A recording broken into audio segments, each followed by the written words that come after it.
अगला क्वेश्चन है हमारे पास में a bullet of mass 2 gram is having a charge of 2 microcoulomb through what potential difference must it be accelerated starting from rest to acquire a speed of 10 metre per second. तो देखिए question में अपने को सबसे पहले जो दे रखा है वो बुलेट का मास दे रखा है m, जो कि होता है 2 ग्राम। अब अगर इस ग्राम को अगर आप लोग किलोग्राम में कन्वर्ट करोगे तो हो जाएगा 2 इंटू 10 की पावर -3 किलोग्राम। हम सारे डेटा को पहले SI यूनिट में कन्वर्ट कर लेंगे। फिर उसके बाद में इन्होंने दे रखा है चार्ज हमारे पास में है 2 माइक्रोकूलम, तो Q जो है वो है हमारे पास में 2 माइक्रोकूलम। अगर आप इसको कन्वर्ट करोगे तो हो जाएगा 2 इंटू 10 की पावर -6 कूलम। ओके, अब उसके बाद में क्वेश्चन में क्या बोला है कि what potential difference must it be accelerated, कितना पोटेंशियल डिफरेंस हम लोगों को अप्लाई करना चाहिए कि ये एक्सेलरेट करे और कहाँ से, रेस्ट से स्टार्ट करे to acquire a speed of 10 metre per second, इतनी स्पीड को एक्वायर करे। राइट, तो आपको क्या निकालना है, पोटेंशियल डिफरेंस निकालना है कि क्या पोटेंशियल डिफरेंस हम लोग लगाएं जिससे ये एक्सेलरेशन करे और एक्सेलरेशन करके फाइनल स्पीड जो है इसकी 10 मीटर पर सेकंड पर पहुंच जाए। तो इसने क्या बोला है कि स्टार्टिंग जो कर रहा है ये रेस्ट से कर रहा है। रेस्ट से यानी कि u जो है आपके पास में इनिशियल वेलोसिटी वो 0 है, और जो v है यानी कि फाइनल वेलोसिटी वो आपके पास में आनी चाहिए 10 मीटर पर सेकेंड। ये क्वेश्चन में गिवन है।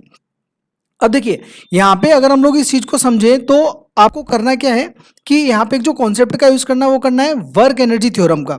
देखिए अब वो होता क्या है कि हमारे पास में change in kinetic energy, change in kinetic energy जो होता है वो इक्वल टू होता है हमारे पास में वर्क डन के, यानी कि जो भी काइनेटिक एनर्जी के अंदर चेंज आता है वो किसके इक्वल होता है, वर्क डन के इक्वल होता है। ये हमको वर्क एनर्जी थ्योरम से पता है। यहाँ पे जो वर्क डन का फॉर्मूला होता है पोटेंशियल वाले चैप्टर के अंदर वो क्या होता है हमारे पास में, Q इंटू वी। Q का मतलब होता है चार्ज और V का मतलब होता है पोटेंशियल। ये फॉर्मूला आया कहाँ से, तो देखिए जो पोटेंशियल का फॉर्मूला होता है V इज इक्वल्स टू वो क्या होता है, W/Q होता है। तो इस फॉर्मूले से अगर आप W की वैल्यू निकालेंगे तो W इज इक्वल्स टू क्या हो जाएगा, Q इंटू V हो जाएगा। राइट, यहाँ पे ये जो V है इस V का मतलब क्या होता है, पोटेंशियल। क्लियर है। अब इसके बाद में ये जो लेफ्ट हैंड साइड में हमारे पास में है चेंज इन काइनेटिक एनर्जी, इसका मतलब होता है हमारे पास में kinetic energy final minus kinetic energy initial. Clear. अब देखिए काइनेटिक एनर्जी फाइनल हमारे पास में कितनी होगी, जो काइनेटिक एनर्जी का फॉर्मूला होता है हाफ mv², तो हाफ mv² लिखेंगे। फिर माइनस काइनेटिक एनर्जी इनिशियल कितनी होगी, हाफ mu², u क्या है यहाँ पे, इनिशियल वेलोसिटी है। ठीक है, इक्वल टू क्या हो जाएगा, q इंटू वी। अब यहाँ पे देखिए जो u है इनिशियल वेलोसिटी वो क्वेश्चन में कितनी बोली है इन्होंने, 0 बोली है, तो यहाँ पे हम लोग उसको 0 पुट करेंगे। तो जब इसको 0 पुट करेंगे तो ये जो पूरी वैल्यू है ये क्या हो जाएगी, 0।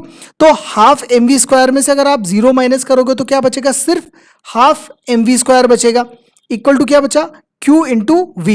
अब यहाँ पे देखिए ये जो स्मॉल v है हाफ mv² के अंदर ये है वेलोसिटी और कैपिटल V जो है ये है पोटेंशियल। अब हम लोग यहाँ पे क्या करेंगे, इनकी वैल्यू पुट करते हैं।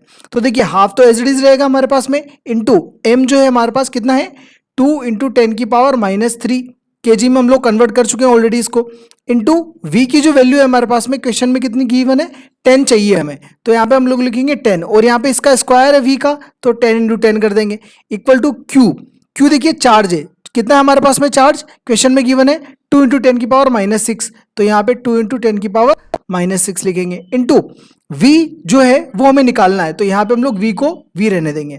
अब हमें क्या करना है, v की वैल्यू निकालनी है, तो v की वैल्यू निकालने के लिए जो इस वैल्यू को हम लोग क्या करेंगे, उस तरफ भेज देंगे। उससे पहले हम लोग एक काम कर सकते हैं, यहाँ पे 2 से इस 2 को कैंसिल आउट कर देंगे।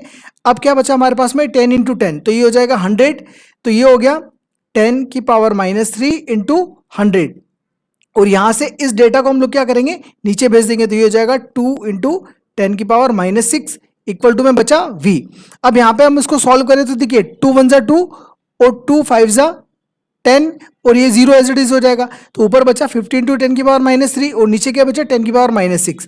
अभी जो 10 की पावर -6 है अगर हम इसको नीचे से ऊपर की तरफ लेके जाएंगे तो ये क्या हो जाएगा, देखिए 10 की पावर -3 ऊपर एज इट इज है, 50 भी एज इट इज है, इंटू नीचे से 10 की पावर को ऊपर लेके जा रहे थे, हो जाएगा 10 की पावर +6।